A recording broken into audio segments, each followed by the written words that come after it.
This video will discuss the scale degree names of major scales. A scale degree is a term which is used to describe the individual notes in a scale. So here we have a C major scale.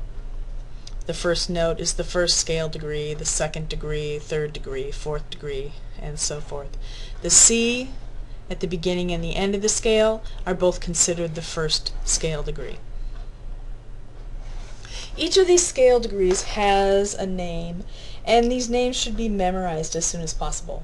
The first scale degree is the tonic, the second is the supertonic, the third is the mediant, the fourth is the subdominant, the fifth is the dominant, the sixth is the submediant, and the seventh is the leading tone. I remember when I first learned these terms, some of them seemed a bit random. In particular, to me, submediant being higher up the scale than the mediant never made sense.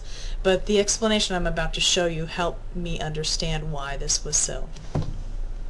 The tonic, or the first scale degree, is the tonal home center, of the home note of the scale. It is the most important note in the key. And the dominant is the second most important note, and you'll find throughout the rest of this course that the interval of a fifth is going to be a very important interval, and from the tonic to the dominant is a fifth. Here we have the tonic C and the interval of a fifth up to the dominant, the two most prominent notes in the scale.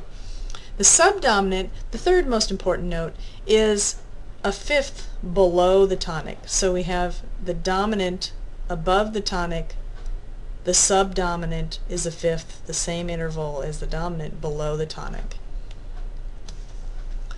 The mediant, third scale degree, is halfway between the tonic and the dominant. And here was my mystery.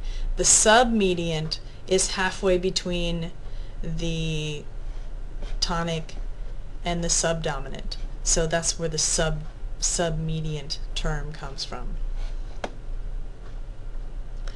And then the second scale degree, the supertonic, is a whole step above, super meaning above, the tonic, and the leading tone is a half step below the tonic.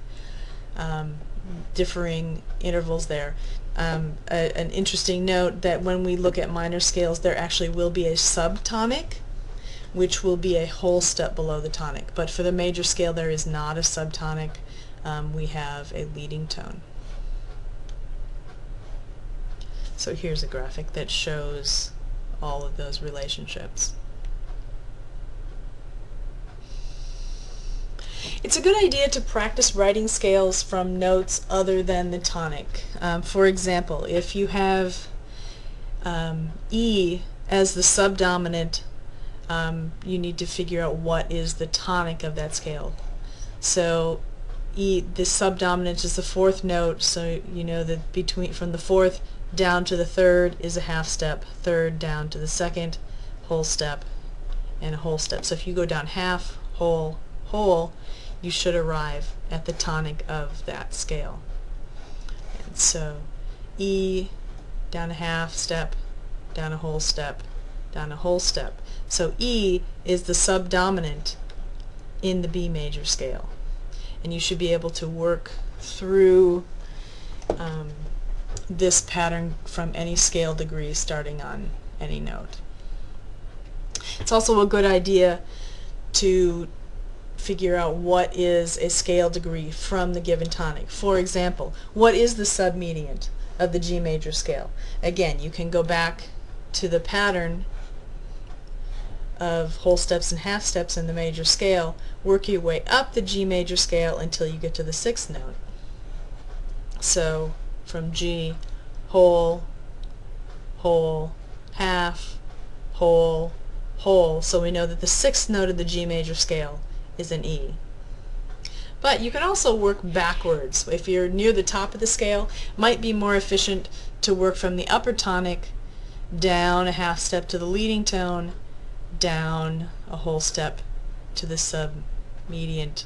So here again, the sixth degree, or the submediant, is an E, and you come to the same same decision whether you're going up the scale or down the scale.